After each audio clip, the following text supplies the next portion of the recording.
لله والصلاة والسلام على سيدنا محمد وعلى آله وأصحابه أجمعين أما بعد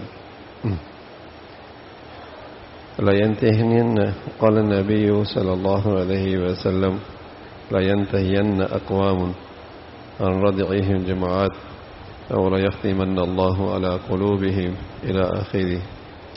لوگوں کو جمعے کے چھوڑنے سے باز آ جانا چاہیے ورنہ اللہ تعالیٰ ان کے دلوں پر مہر کر دیں گے، پھر وہ غافل لوگوں میں سے ہو جائیں گے. آپ علیہ الصلوۃ والسلام کا ارشاد ہے، جس شخص نے بغیر ضرورت اور عذر کے جمعہ چھوڑ دیا اس کو منافق لکھ دیا جاتا ہے، اور ایسی کتاب میں جو نہ مٹائی جاتی ہے نہ تبدیل کی جاتی ہے.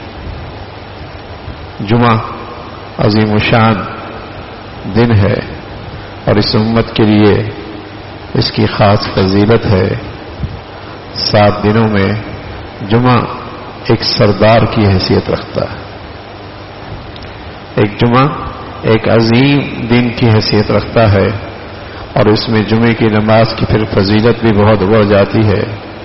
کوئی بدقسمت آدمی اس نماز کو بھی چھوڑ دے تو آپ علیہ الصلوۃ والسلام کی طرف سے سخت وعید ہے کہ پھر یہ منافق لکھا جاتا ہے. ان المنافقین فی الدرک الاسفل من النار، جہنم کے سب سے بدترین درجے میں منافق ہوگا، منافق شخص ہوگا. تو مسلمانوں کے ہاں جمعے کا بڑا اہتمام ہوتا ہے، بڑا اہتمام ہوتا ہے. غسل کرنا، جسم کے زائد بالوں کو صاف کرنا، اپنی جسم کی صفائی کرنا، اچھے کپڑے پہننا، خوشبو کا استعمال کرنا، اور جتنا جلدی ہو سکے جامع مسجد میں حاضر ہونا. اور مسلمانوں کے ہاں سورہ کہف پڑھنے کا معمول، کثرت سے درود شریف کا اہتمام. اس جمعے کے دن ایک گھڑی ایسی ہے کہ اس گھڑی میں اگر کوئی مسلمان دعا کرے تو وہ گھڑی وہ دعا ضرور قبول ہوتی ہے. وہ گھڑی متعین نہیں کی گئی تاکہ یہ دن دعاؤں میں گزرے، تاکہ یہ دن اللہ تعالی سے مانگنے میں گزرے.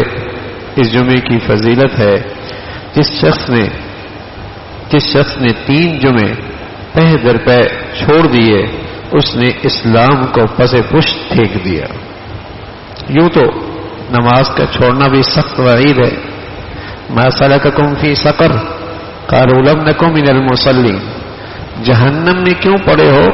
نماز نہیں پڑھتے تھے. آج کسی کی بچی اور بچہ آگ کی طرف جائے اور اس کی عقل ہو اور تھوڑی سی بھی سمجھ بوجھ ہو تو اپنے بچوں کو آگ کی طرف جاتے برداشت نہیں کرے گا، اور وہ جب تک ان بچوں کو اس آگ سے نہ بچا لے اس کو اطمینان نہیں ہوگا. لیکن یہی جہنم کی آگ کی طرف میرے بچے اور بچیاں جا رہے ہیں، کود رہے ہیں، چھلانگے لگا رہے ہیں. کیسے؟ نماز کا اہتمام نہیں. کیسے؟ نماز کا اہتمام. کئی وقت کی نمازیں چھوٹ جاتی ہیں، لیکن نہ ماتھے پہ بل آتا ہے، نہ کان پہ جھوم ریڑھتی ہے، نہ کوئی اس کی فکر ہے. رسول اللہ صلی اللہ علیہ وسلم نے فرمایا، ایسا شخص جس کے گھر میں یہ سب کچھ ہو رہا ہے اور جس کی نظروں کے سامنے یہ سب کچھ ہو رہا ہے اور جو اس گناہ کو روک سکتا ہے اور پھر بھی نہیں روکتا، تو سمجھ لے ایمان کی رتی بھی نہیں ہے، ایمان نہیں ہے. اس لیے کہ فرمایا کہ تم گناہ دیکھو، ہاتھ سے روکو، نہیں روک سکتے زبان سے روکو. آخری صورت یہ ہے کہ دل میں تکلیف محسوس کرو، درد محسوس کرو اور سوچو کہ اس گناہ سے کیسے اسے روکا جائے. اگر یہ کیفیت بھی ہے کسی درجے ایمان ہے، کسی درجے ایمان ہے. اور پھر جمعے کی فضیلت تو اس سے بھی بڑھ کر ہے، اس سے بھی بڑھ کر ہے.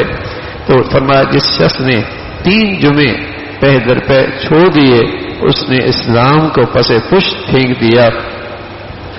تو ان احادیث سے یہ بات معلوم ہوئی کہ جمعے کا ترک کر دینا بدترین گناہ کبیرہ ہے، جس کی وجہ سے دل پر مہر لگ جاتی ہے، قلب معوف ہو جاتا ہے اور اس میں خیر قبول کرنے کی صلاحیت نہیں رہتی، اس میں خیر قبول کرنے کی صلاحیت نہیں رہتی۔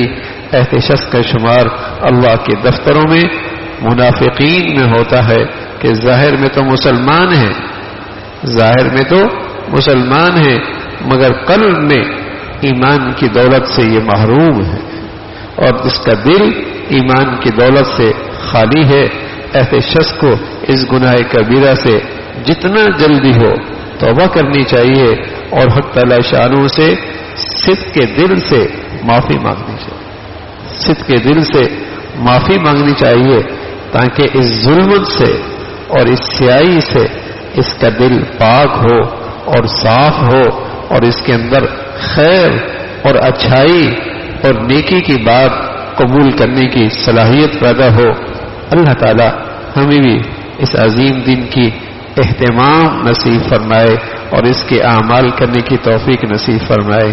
اللہم لک الحمد کلہ ولک الشکر کلہ، اللہم اعنا علی ذکرک وشکرک وحسن عبادتک، اللہم اعنا علی ذکرک وشکرک وحسن عبادتک، نستغفر اللہ ونتوب الیک۔